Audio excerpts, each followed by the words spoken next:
बिस्मिल्लाहिर्रहमानिर्रहीम अस्सलामु अलैकुम वरहमतुल्लाहि वबरकातुहू। बिलाखिर रूस के दिफाई माहिरीन ने इंडिया को खबरदार करना शुरू कर दिया है कि रफ़ाइल जहाज़ों पर इसकी सारी इन्वेस्टमेंट खटाई में पड़ने जा रही है और ये जहाज़ चीन और पाकिस्तान का मुकाबला नहीं कर पाएंगे। दूसरी तरफ चीन ने समंदर में इलेक्ट्रोमैग्नेटिक गनें नस्ब करना शुरू कर दी हैं जो इंतहाई बर्क रफ्तारी से दुश्मन को निशाना बना सकेंगी, जबकि इंडियन मीडिया का कहना है कि चीन उत्तराखंड के करीब लिपोलिक के मकाम पर फौज मूव करने जा रहा है और इंडिया हंगामी बुनियादों पर गर्म वर्दियां और गर्म जैकेटों का सप्लायर यूरोप और अमेरिका में तलाश कर रहा है। और इंडिया ने हंगामी बुनियादों पर अपने सफारत खानों से कहा है कि वो गर्म वर्दियां और गर्म जैकेटें सप्लाई करने वाले लोगों को तलाश करें। आखिर खित्ते में कौन से मामला सर उठाने जा रहे हैं? मजीद तफसीलात में जाने से पहले असलियत टीवी को सब्सक्राइब करते हुए बेल आइकन पर क्लिक करें ताकि हर आने वाली वीडियो का नोटिफिकेशन आपको बर वक्त मिल सके। नाज़रीन इकराम, इस वक्त भारत को रफ़ाइल जहाज़ों के हवाले से नया सेटबैक होने जा रहा है। माहिरीन ने खबरदार करना शुरू कर दिया है कि भारत की जानिब से 60,000 करोड़ रुपए की लागत से जो 36 रफ़ाइल जहाज़ फ्रांस से खरीदे जा रहे थे ये नाकारा साबित होने जा रहे हैं और कई खामियों की वजह से दुनिया ने इस जहाज़ को रिजेक्ट कर दिया था। वाज़ेह है कि इंडिया ने रफ़ाइल जहाज़ इंटरनेशनल मार्केट में महंगे तरीन दामों में खरीदा है, लेकिन यूरो एशियन टाइम्स जो भारत की तर्जुमानी करता है इसका कहना है कि ये जहाज़ कई वजूहात की वजह से भारत का दिफा नहीं कर पाएंगे।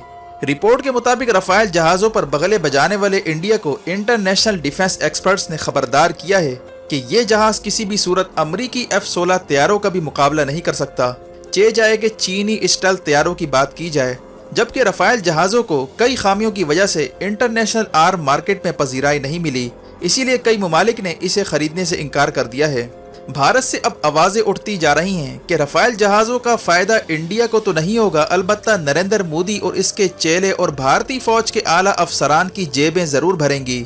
और भारतीय फ़ौज के आला अफसरान ने जंग का बहाना बनाकर काफ़ी माल कमाना शुरू कर दिया है। इसी तरह मोदी का राइट हैंड अनिल अंबानी, जिसका कारोबार ठप पड़ गया था और दिवालिया होने की वजह से यस बैंक ने अनिल अंबानी की जायदादें तक जब्त करना शुरू कर दी थी, अब रफ़ाइल जहाज़ों की डील में होने वाली करप्शन का बहुत बड़ा हिस्सा अनिल अंबानी को भी मिलने जा रहा है, जिसके जरिए अनिल अंबानी दिवालिया होते बिजनेस को किक स्टार्ट करने की कोशिश करेगा। जबकि रशियन एविएशन एक्सपर्ट्स ने दावा किया है कि रफ़ाइल जहाज चीनी एयरफोर्स के खिलाफ बिल्कुल नाकारा हैं। इसकी स्पीड चीन के J-16 नामी तैयारे के मुकाबले में इंतहाई कम है।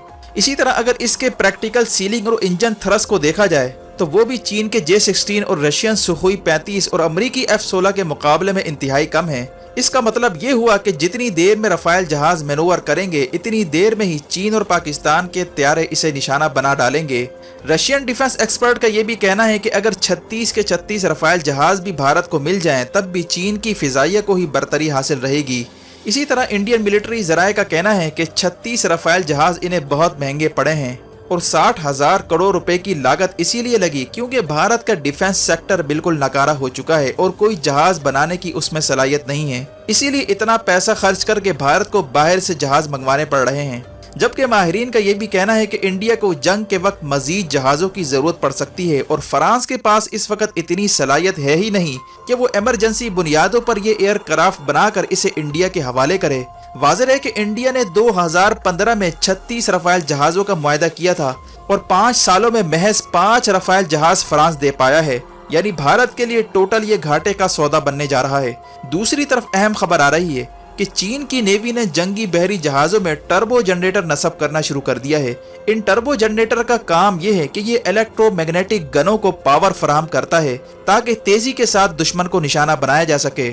China state ship building corporation research institute ने ऐलान किया है कि 20 मेगावाट के जनरेटर्स बहरी जहाज़ों में नस्ब किए जा रहे हैं और ये इतनी एनर्जी पैदा करेंगे जिससे एक पूरा शहर रोशन हो सकता है।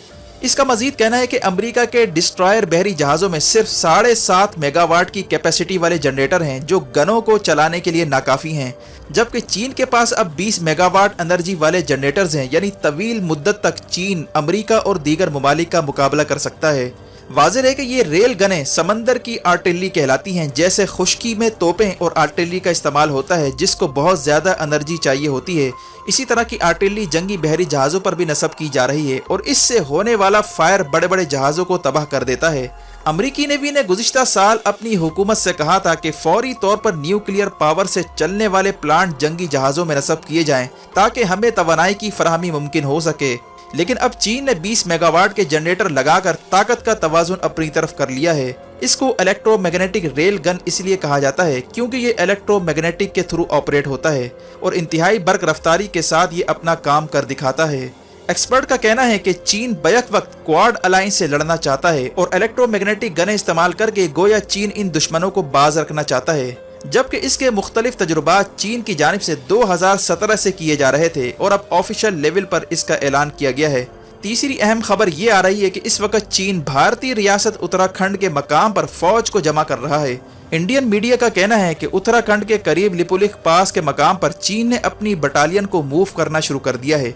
ये लिपुलेख वही जगह है जिस पर हाल ही में नेपाल ने अपना दावा दायर किया था और नेपाल ने 80 किलोमीटर की सड़क जो लिपुलेख से गुजरती है उस पर शदीद एतराज़ उठाते हुए इसे अपना हिस्सा करार दिया था और फिर नेपाल को अपना मैप भी लॉन्च करना पड़ा था, जिसके बाद नेपाल और चीन के ताल्लुकात में एक नया मोड़ आया है और चीन और नेपाल मजीद करीब आते चले गए।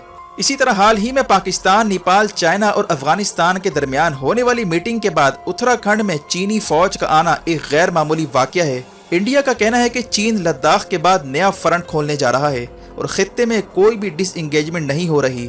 चीन अब अरुणाचल प्रदेश, सिक्किम और उत्तराखंड पर फौजें जमा करता जा रहा है। इंडिया को खतरा है कि चीन नेपाल के साथ मिलकर लिपुलेख नामी स्ट्रेटेजिक जगह पर कब्जा करने जा रहा है, जबकि भारतीय हुकूमत ने इमरजेंसी बुनियादों पर इंडियन फौज को 500 करोड़ रुपए पर ऑर्डर तक के हथियार खरीदने के इख्तियारात सौंप दिए हैं। इंडियन मीडिया का कहना था कि चीन सियाचन का वाक़या दोहरा सकता है और भारत में घुसकर स्ट्रेटेजिक इलाकों पर कब्जा कर सकता है। हिंदुस्तान टाइम्स का कहना है कि इसने अमेरिका, रशिया और यूरोप में मौजूद एम्बेसीज में मौजूद लोगों से कहा है कि वो फौरी तौर पर गर्म कपड़े और वर्दियां और गर्म टेंट बनाने वालों से राब्ते करें, क्योंकि सर्दियों में भी जंग का खतरा अब टलने वाला नहीं है।